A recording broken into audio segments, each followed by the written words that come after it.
I did not know I was going to brew so much controversy by talking about rotisserie chicken. I'll bring this back, by the way, at 11:30 in just about an hour if you want to stick around for that conversation as we hunt for the best rotisserie chicken in town. Let's move things along here. Let's switch gears on the Elias Macko Show. Now, last Thursday, François Legault introduced a set of strict new requirements for immigration. It will make it mandatory for nearly all economic immigrants coming to Quebec to speak French, stating that the decisions have been made in order to protect the identity of Quebec and continue the 400-year journey of a francophone nation. But the toughening of such requirements could have consequences for those who could be swayed from coming to the province. And I know there are some worries about how it'll affect business here in Quebec. Let's now go to David Chalk, a lawyer at Chalk Immigration.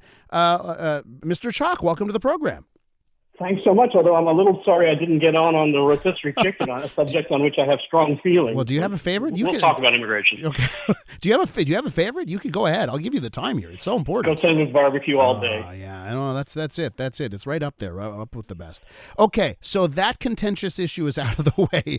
Let's talk immigration here. So what do you say? Can I call you David, by the way, David? Yes, you can. So, David, what do you say on the new rules here? How much will it really change immigration to Quebec? Actually, I think in some ways very profoundly. There's a lot of things going on, and some of these things should be of concern to the English-speaking community, and it works at two levels. So what we just had was a series of changes relating to permanent residence programs. So, this is not temporary workers or international students, but because, and I'll come back to this if we can, because there's a lot of interplay between those programs and permanent residence these days, they kind of go together. Mm-hmm. So what has happened is that across the board, the government of Quebec has inserted French requirements that were not there before. So previously, for example, if you wanted to qualify as a skilled worker, it wasn't easy, but it was possible in some situations to do it without French. That's no longer the case. There is a minimum, and it's an advanced intermediate level in speaking French and oral French, and an intermediate level for written French. Also, what they've done is they've really created a non-competitive environment in some ways between the Anglo post-secondary institutions and the Francophone institutions, because if you graduate out of a French-speaking institution, or also if in your secondary or post-secondary education in the past you had studied for 3 years in French outside Quebec, you can apply for a Quebec selection certificate, which is the Quebec part of the permanent residence process, immediately upon graduation. Uh-huh. Whereas if you graduate from one of the English SAGEPs or from Concordia or McGill, you don't have that option, even if you speak French well and you can demonstrate it. So that is very interesting, right? And I just read a story today about HEC, the institution, the educational institution, and how more and more people are studying at HEC, which is a French institution, but they're doing their work and their degrees and everything in English. So right. you wonder how that works out, how that shakes out. If it's officially a French institution, but people are doing their studies primarily in English. Well, I don't know if it's really a surprise that, that people in business school would like to work in the international language of business. Yeah, and this is what it comes down to, and I guess this leads me to my next question here, David. On the business side of things, right? So they're calling it La Clause Fitzgibbon, and basically they're referring to quite a big entryway that there is an exception if you are part of certain industries, right? And I wonder, does that exception provide enough of an opening where, skilled English-speaking people can still get into the province? So what they've done is they've taken the old regular skilled worker program, which was a point system, and divided it into 4 different streams. And if you want to know who is happiest about this change, listen to Carl Blackburn from the Conseil du Patronat. He's really happy. I think he got just about everything he wanted.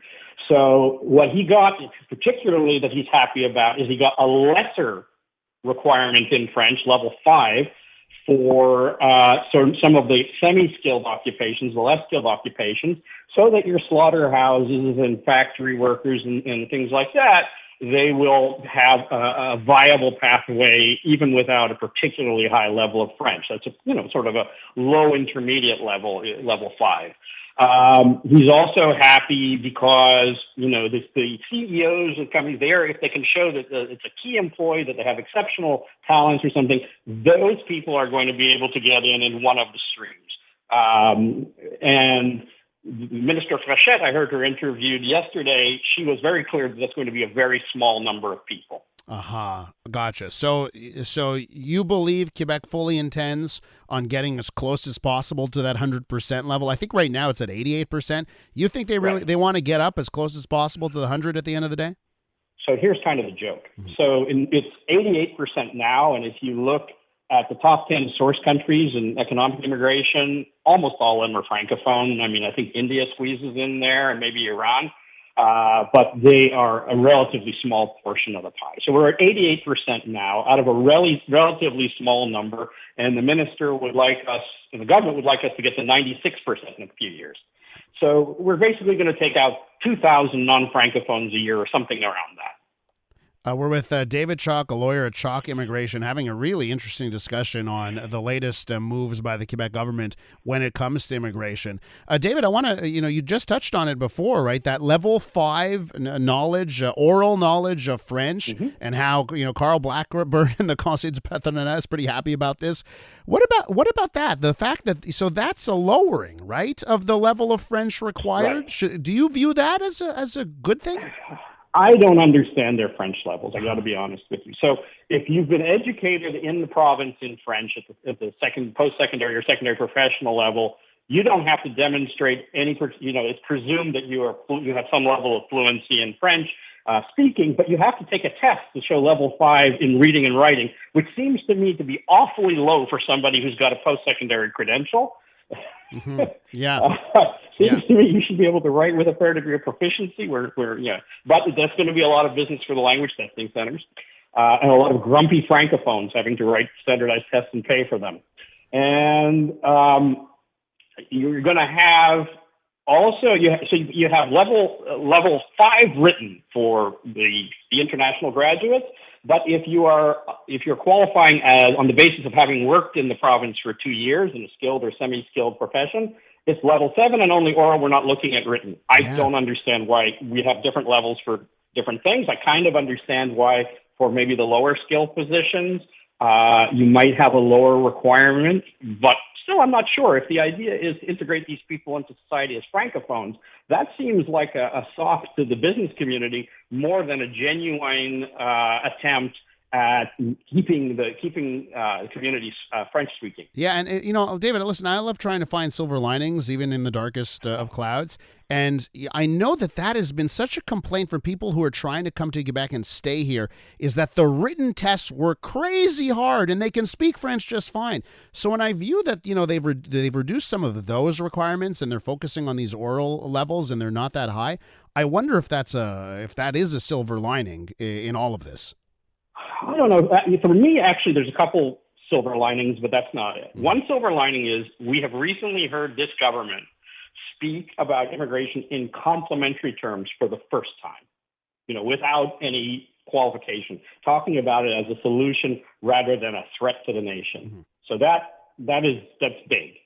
The other thing is that there's a lot of will and a lot of money to facilitate people learning French. And what they're not talking about is that sort of transition from temporary status to permanent.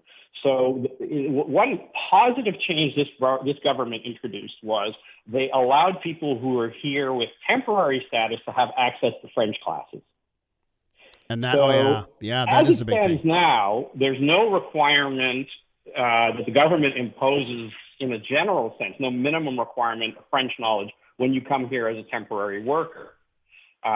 So that gives you potentially, and they have money to send French teachers to business places and work with their employees at their lunch breaks and do great things, do online training. I'm all for it. I think everybody who interacts with the immigration environment one way or another in Quebec, thinks this is a really very positive thing. I also want to point out that the government of Quebec is not really spending its own money on that. They're spending federal tax dollars because they get a giant mountain of federal money for integration services every year. Very true, David. And in fact, they weren't using much of that money up until now. When our premier refers to immigration as a richesse, I think he's referring to the at least $100 million beyond what they spent last year that they received in transfer payments for the federal government for integration services. David, in 2021, 2022, they got $650 million, which per capita, in terms of new permanent residents, came out to